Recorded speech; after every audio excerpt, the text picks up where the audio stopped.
Hi, and welcome back for the finale of the book. We got the last two chapters to read today, and I'm so glad you're here to listen. It's been such a pleasure to share this with so many people. And so, you know, I said I was going to try to think about what I was going to talk about after I read the last of the book, but I'm just going to wing it, speak from the heart. So we'll see how it goes. So I'm going to jump right in and read these last two chapters. They're not very long anyway. And we'll go from there. I was raised in a loving, well meaning atmosphere. I look back on the loving basis of the faith I was raised in and recognize clearly its merits. Its teachings help maintain good ethics, a healthy lifestyle that in many ways can protect a person from potential harm. It teaches love, kindness, and faith. It provides community. It also impeded me from thinking for myself. It taught me to only live for the future, to view this life as almost insignificant and disposable. They recited a scripture that read, "Get a firm grip on the real life," inferring that this life wasn't real. Being good, following the rules, being obedient and submissive was all that mattered. In retrospect, a life of repression and fear of unworthiness is what this cult offered me. The Jehovah's Witness rules have torn my family to shreds. I do not hate the people. I wish them all peace and clarity. However, if the controlling, manipulative, dangerous organization dissolved and crumbled tomorrow, I wouldn't be mad. I might even celebrate. Hell, I'd throw a party. I would celebrate the end of a harmful, mind numbing, heartbreaking cult. The organization had started my life off with love, security, and hope. But most of that was not real. The good that they do is starkly overshadowed by the demolition of hearts that are broken every day, by lives fractured and families wrenched apart. I had very dear friends as well as many other family members that now view me as dead, or at least not worthy of speaking to. And even though my children were never dedicated or baptized in the church, they got the repercussion of me leaving. They both lost every one of their friends from the church, which was pretty much the majority of people in their life. My father, who left the church when I was a child, has not heard or spoken to his sons, my brothers, in many years because of the church's policies. I have not seen or spoken to my brothers in many years either. It's so mind-blowing how when I was forced to tell my mom that I no longer believed the Jehovah's Witness teaching and so didn't want to be a part of it, she rejected me and said she would have to shun me. Because I was honest and spoke my truth, I lost my mom. In turn, when I told my husband I couldn't honestly go on being married to him because we no longer fit, no longer felt the same about almost everything, he too chose to reject me for my truths. If I wasn't going to stay married to him, then I'd lose him completely. He stayed true to that, and so has my mom. I miss both of them. I miss calling my mom every day. I miss the comfort in her voice. I miss the interest she had in my life and in my kids' lives. But I remember every sweet thing she did for me, the way she rocked me and put my hair behind my ear when I cried as a toddler, the way she could read my mind if I was lying when I was a kid. I miss her stifled laughter that couldn't be held back when I pushed the envelope with an off-color joke. I miss the way we could spend an entire day shopping and never tire of each other's company. I miss the way we both loved design, and even though we had different tastes, we had so much fun discussing it. I cherish so many memories, like when we worked on a design project together till 3 in the morning, got breakfast at Denny's, and arose the suspicion of the cops sitting adjacent to us because of the green marbled paint from our project still stuck to our acrylic fingernails, which made us deliriously hysterical till we both peed our pants. I miss my husband calling me by one of his nicknames for me. I remember and cherish the memories of him laughing so hard and so loud with me. I remember him being the funniest person I knew. I miss knowing that I had the smartest husband of all who could fix anything, build anything, and MacGyver everything. I miss riding on a golf cart with him, vodka and tonic in tow, wind in our hair. I miss rushing to tell him the funny story of the day, watching movies with him, sharing music with him, throwing parties with him. I miss the guy who was my best friend. I love them both. I forgive them both and hope they can do the same for me. I wish for both of them peace, happiness, and love. They are both in my daily blessings and prayers. One of the most important and powerful practices I have learned is a more complete way to forgive. It's so empowering and satisfying to forgive those that have hurt us the most. With compassion, I practice wishing for them what I want most for myself. There is no bitterness. There is no venom. I wish for them the best their lives can give them. These are the two deepest losses of my life. My honesty took them away from me. As much as I miss them, as much as it has hurt, I'm glad that I am finally able to be honest about who I truly am. And I wish only that for everyone I love. And the last chapter.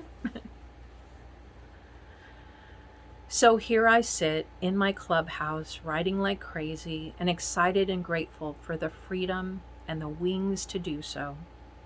The freedom to speak frankly, bluntly, honestly. Grateful for the time to do it and the peace in my world that affords it. It feels like a tremendous gift to be able to share my words so freely with others.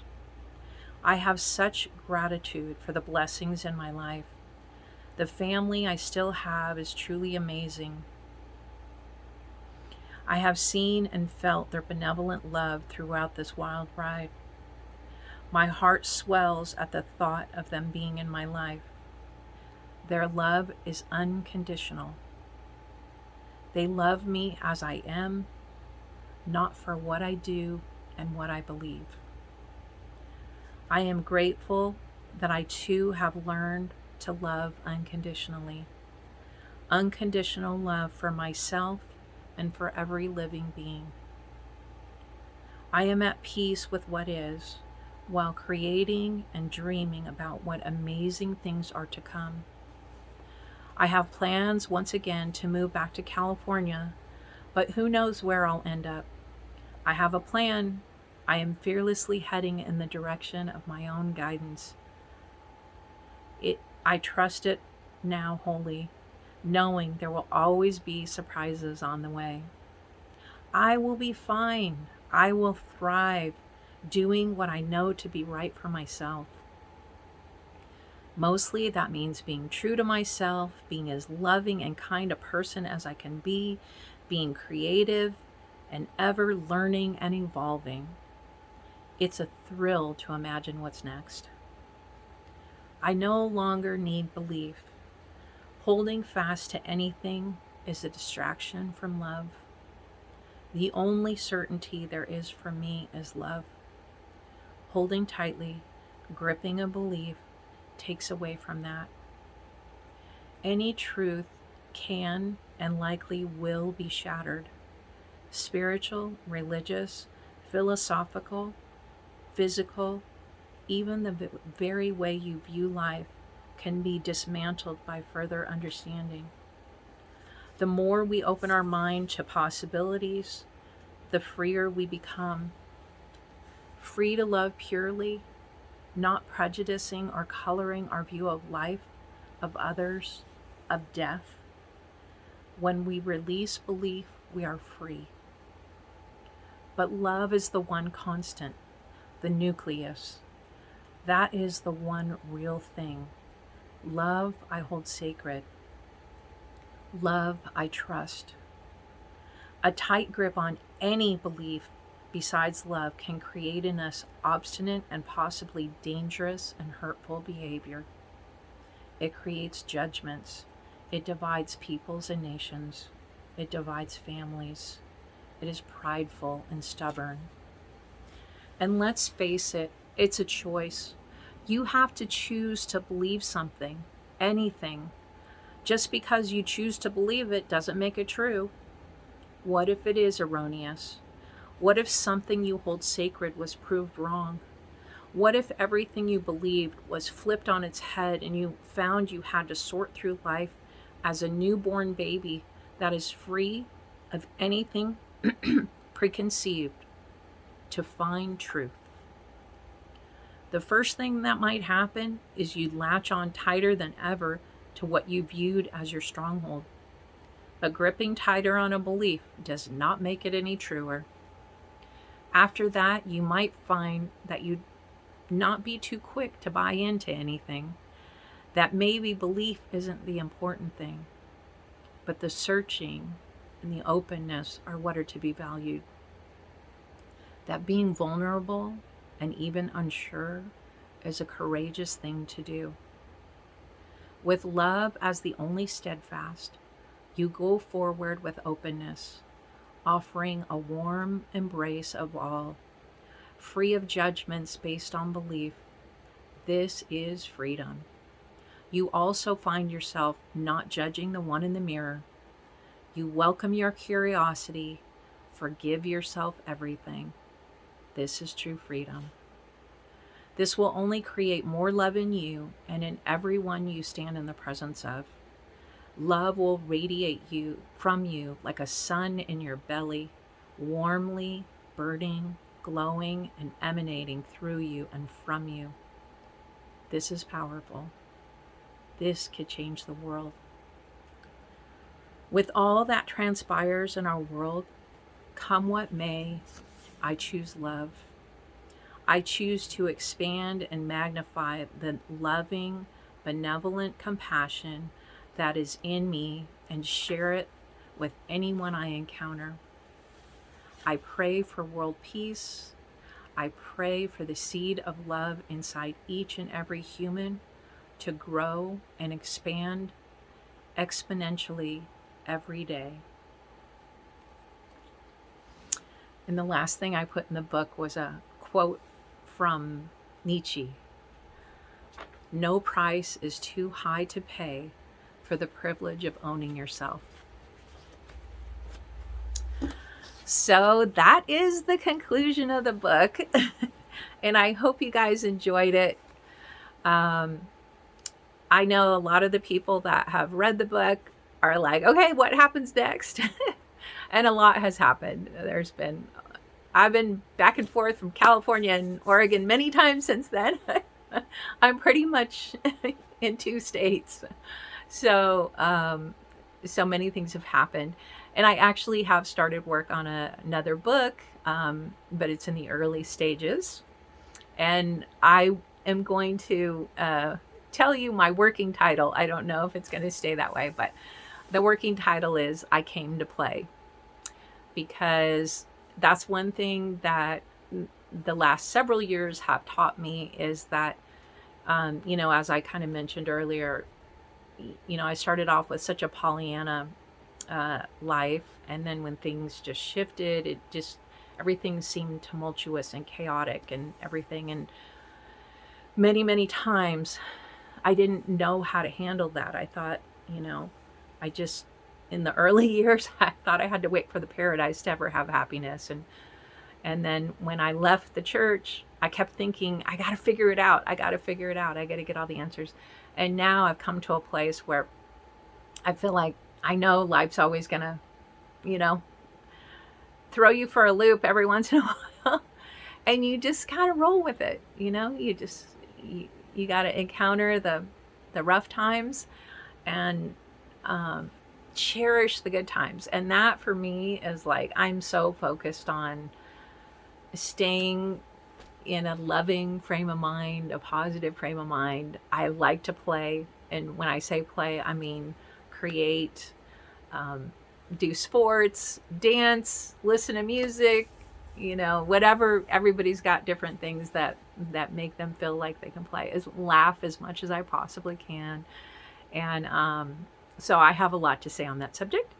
So I've started writing about it, but we'll see if it stays that title or whatever. But I really, really am so appreciative of the community here. Those of you in the XJWW community, particularly, so appreciative of all the words out there that I have received from other voices, whether they're authors or presenters on YouTube and Instagram, and things that have made me laugh, things that have made me cry, things that have made my mind explode, things that I wasn't aware of and didn't know. And I'm so grateful for all of that information and grateful for that community. And for those of you that haven't ever been in that world, I thank you too for listening. I hope you appreciated the story and enjoyed it. And if there's any current JWs listening, glad you're here too. Hopefully it made you think about some things differently. But anyway, I send my love and best wishes out to all of you, and appreciate so much that you guys were all here to share my story with me. So I'm sure I will see you soon. I have plans to start a meditation channel on YouTube. I don't know when that's going to happen. And some other ideas like that. So you might be seeing me in the near future, bugging you, going, hey, watch this. So anyway, thank you so much. Peace.